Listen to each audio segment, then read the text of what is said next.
मुंबईतल्या वर्ग 2च्या जमिनी वर्गमध्ये रूपांतरित करण्यासाठी सध्याची प्रचलित क्लिष्ट पद्धती अधिक सोपी आणि सुटसुटीत केली जाईल आणि त्यासाठी मुंबईतल्या वरिष्ठ आमदारांची चर्चा करण्यात येईल अशी ग्वाही महसूल मंत्री चंद्रशेखर बावनकुळे यांनी सभागृहात दिली। याबाबतची लक्षवेधी सूचना सुनील प्रभू यांनी उपस्थित केली होती। जमीन रूपांतरण करण्यासाठी रेडी रेकनरच्या 10% इतकी रक्कम आकारण्यात येते। ती प्रधानमंत्री आवास योजनेच्या नुसार 5% इतकी आकारण्यात येईल असं मंत्र्यांनी स्पष्ट केलं। मात्र त्यावर असणाऱ्या इमारतीचा पुनर्विकास करण्यासाठी अथवा व्यावसायिक वापर करण्यासाठी त्या वर्ग 1 न करताही कोणतीही रक्कम न भरता केवळ संबंधित जिल्हाधिकाऱ्यांची परवानगी घेऊनही करता येईल अशी माहिती मंत्री बावनकुळे यांनी दिली।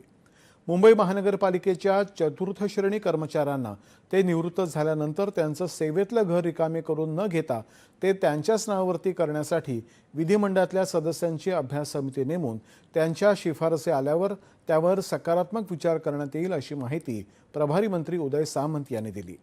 याबाबतची लक्षवेधी सूचना तुकाराम काते यांनी उपस्थित केली होती। सांगली जिल्ह्यातल्या शिराळ्याच्या नागपंचमीला जिवंत नागाची पूजा करण्याची प्रथा उच्च न्यायालयाने बंदी घातल्याने बंद करण्यात आली आहे। ती पुन्हा सुरू करण्याची मागणी लक्षात घेऊन पुढील आठवड्यामध्ये केंद्रीय वनमंत्र्यांकडे बैठक घेतली जाईल। यामध्ये जनतेच्या भावना लक्षात घेऊन जल्लीकट्टू हत्तींची मिरवणूक जशी पुनर्स्थापित झाली त्याच धर्तीवरती ते न्यायालयाला पटवून देण्याचा प्रयत्न करण्यात येईल अशी ग्वाही वनमंत्री गणेश नाईक यांनी दिली। याबाबतची लक्षवेधी सूचना सत्यजित देशमुख यांनी उपस्थित केली होती। राज्यातल्या शाळांमध्ये पटसंख्या कमी असली तरी त्या शाळा बंद केलेल्या नाहीत आणि यापुढेही होणार नाहीत अशी ग्वाही शालेय शिक्षण राज्यमंत्री पंकज भोयर यांनी आज विधान परिषदेत दिली। आमदार विक्रम काळे यांच्या लक्षवेधीला ते उत्तर देत होते।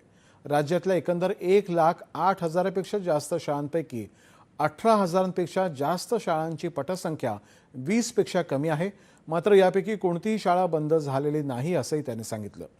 कमी विद्यार्थी असलेल्या शाळांमध्ये अतिरिक्त असलेल्या शिक्षकांना इतर शाळांमध्ये समायोजित करून नंतरच त्यांना कार्यमुक्त केले जात असल्याचंही भोयर यांनी नमूद केलं।